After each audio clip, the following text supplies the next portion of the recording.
Analizamos la escena de los mercados en un día en que seguimos viendo el impacto que tiene en los mismos el dato de inflación que conocíamos ayer en Estados Unidos, esas previsiones que nos ha dado hoy la Comisión Europea para España y el resto de la Unión Europea, y también, por supuesto, los resultados empresariales. Lo hacemos hoy con la ayuda de Pablo García, director de Divancons Alpha Value. Pablo, ¿cómo estás?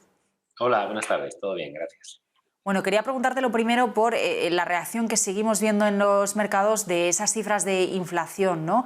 Tenemos ese eurodólar 1,1466, máximos de 2021 para el dólar. También sigue subiendo el oro, ¿no?, como activo refugio. Y bueno, hoy no tenemos esa referencia de la deuda, ¿no?, por el festivo del veterano en Estados Unidos, pero ayer también veíamos cierta reacción. Y en cambio, bueno, pues la renta variable parece que ya está más tranquila. ¿Nos quedamos con algo de estas reacciones? ¿Nos quieren decir algo? ¿Cuál es la previsión? Bueno, yo creo que sí, has montado un cóctel, una Macedonia muy interesante. Quizá lo que vemos en el mercado es optimismo y condescendencia. Es decir, cuando los inversores se miran el ombligo y alardean de sus plusvalías, suelen o solemos bajar la guardia. Yo creo que eso es lo que le está pasando al mercado, ¿no? Los analistas están buscando el refugio en los bancos centrales de nuevo, del easy money, para mitigar esos temores inflacionistas. La inflación no está siendo temporal, o si no, señor Jerome Powell, aquí le pedimos a Negocios Televisión que nos explique qué es para usted temporal, porque parece que temporal es un año o más de un año. Van a pasar 8 meses, 4 meses más o menos que nos quedan, y la inflación se nos va al 6,2%. Si tuviéramos los tipos al 3% no pasaría nada, pero están todavía al 0%, con lo cual los tipos de interés reales están en mínimos históricos y muy negativos. Como decíamos, seguimos teniendo ese soft tapering, esas subidas de tipos para la segunda parte del año, el bichito, el COVID, que no se va del todo, un posible crack inmobiliario en China, que no cesan las malas noticias, y bueno, pues los problemas de suministros, de crisis energética, etcétera. Es decir, es un cóctel muy inflacionista y que hace que esa temporalidad cuanto menos no pueda mantenerse ese mensaje, ¿no? Por eso insistimos en esa condescendencia y esperamos, y estuvimos reestructurando un poquito las carteras en Divancons Alpha Value para precisamente tomar algo de beneficios y esperar, porque los resultados empresariales es cierto que han sido muy satisfactorios, nos quedan algunos todavía, pero el 81% de lo publicado en el Standard & Poor's ha sido mejor de lo previsto por el consenso de analistas, y el 65,7% en Europa. Esas cifras son francamente buenas. El problema, y como escribí en mi blog de expansión hace poco, es que tanto las ventas como los beneficios esperados para el 2022 empiezan a tener una base comparable muy exigente, y empezamos a tener que, con la desaceleración del crecimiento que estamos viendo, sobre todo en países europeos, bueno, no hay más que ver la actualización del cuadro macro de la Comisión Europea. El mazazo de 1,6 puntos al crecimiento de España es para que el señor Sánchez empezara a pensar que algo no está haciendo bien. Pero incluso en Europa el crecimiento del 5%, del 4,3% para el año que viene, no va a ser suficiente si tenemos, en el caso de España, la inflación supera el crecimiento del PIB. Y eso es bastante nocivo para los intereses de la economía a medio plazo, con unas economías por lo general muy endeudadas.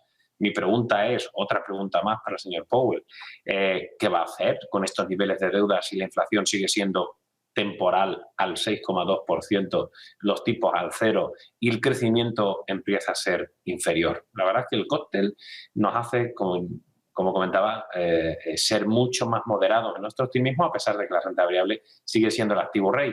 Una puntualización más, aunque la introducción ha sido muy amplia, también hemos tocado muchos temas con el tema de los bonos que has comentado, ¿no? Las últimas sesiones de los bonos han sido extraordinariamente negativas, es decir, o bueno, negativas según se mire, ¿no? Es decir, los precios de los bonos han subido, las rentabilidades han caído, algo que no pasaba en los últimos 2 meses, y evidentemente el dólar se aprecia, ¿no? Es decir, todo tiene sentido para un nuevo escenario de nuevo, de que aquí va a haber dinero, digamos, sin límite, con los tipos de interés todavía hasta finales del año que viene que no van a ser subidos, e insisto, en los problemas de deuda, el crack de deuda podría ser brutal si se nos escapa ese crecimiento, ¿no? Yo insisto, un poquito de prudencia, esa condescendencia, ese exceso de optimismo, esa volatilidad que subió ayer un poquito, que hoy está remitiendo, yo creo que es una llamada de atención, y podemos tener perfectamente los sustitos que tuvimos en julio, a principios de octubre, que no hace tanto.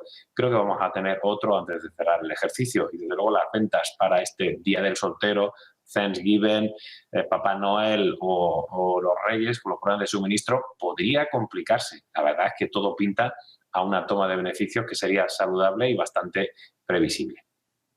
Un cóctel interesante, como bien indicabas, Pablo. Entre otras referencias, hoy estamos mirando en la renta variable algunos títulos, compañías que han presentado cuentas, como es el caso de Disney. Hablamos de todo un gigante del entretenimiento, publicadas sus cuentas anoche al cierre, se están cotizando hoy. Vemos caídas importantes de más del 8% en estos momentos para sus títulos. Mensajes negativos, no cumple expectativas de ingresos y también se queda por debajo en los pronósticos de crecimiento de la base de suscriptores de su negocio de video en streaming, que es Disney Plus.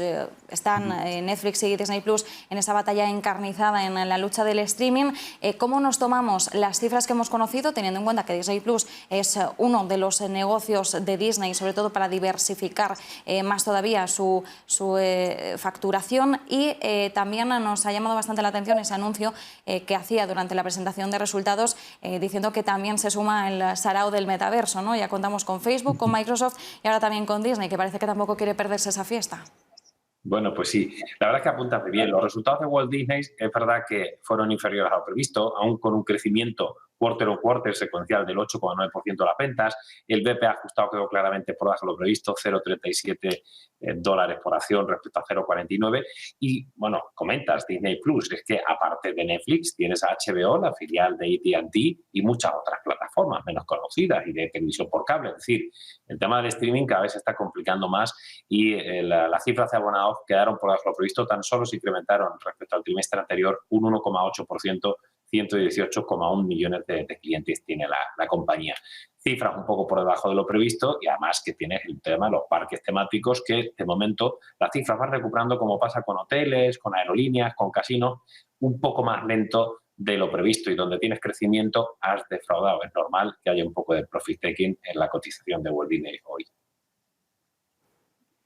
Pablo, te queríamos preguntar también ya en el lado europeo por las cuentas de Burberry, ¿no? Estábamos viendo descensos en la empresa y, bueno, un poco cómo ves las cuentas, cómo ves al sector, porque ayer también además teníamos las cifras de Adidas, ¿no? Que nos permiten, bueno, pues ir completando un poquito la foto. Cuéntanos.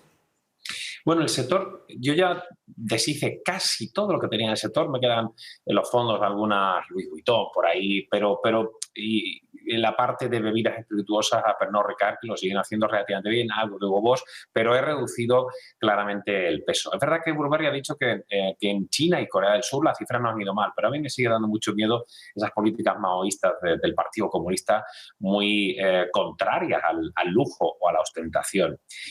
Las cifras, bueno, son algo peores de lo previsto, pero bueno, las ventas 1,21 billones libras en el primer semestre fiscal de Burberry, o de Burberry, como dicen ellos, un poquito por debajo tan solo. La venta retail también un poco por debajo. No ha sido una catástrofe.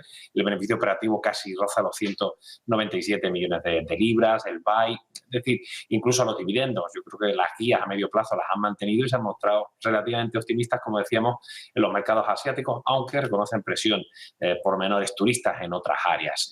Comentáis Adidas también ha sufrido mucho, igual que Nike, que ha tenido un comportamiento algo adverso. Quitando los movimientos que ha habido corporativos, como la entrada de Daniel Loeb en el capital de Richemont, de la Suiza, propietaria de Cartier, de Montblanc, etcétera, la verdad es que el sector, que cotiza con unos ratios muy elevados, es normal. Es decir, eso que comentábamos al principio de optimismo y quizá demasiado tranquilidad en los mercados o condescendientes, está pasando en el sector lujo.